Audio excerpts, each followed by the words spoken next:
അറിവുള്ളവർ സാധാരണക്കാരല്ല.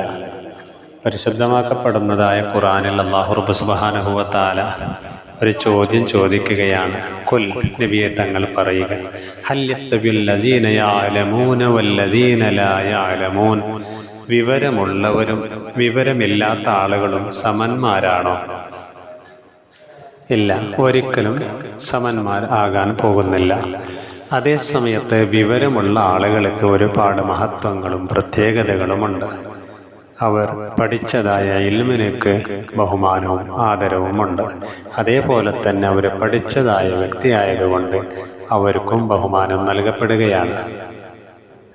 സാധാരണക്കാരായ ആളുകളുടെയും പണ്ഡിതന്മാരായ മഹത്തുക്കളുടെയും വ്യത്യാസം അറിവ് എന്നുള്ളത് നമ്മൾ തിരിച്ചറിയേണ്ടതുണ്ട്.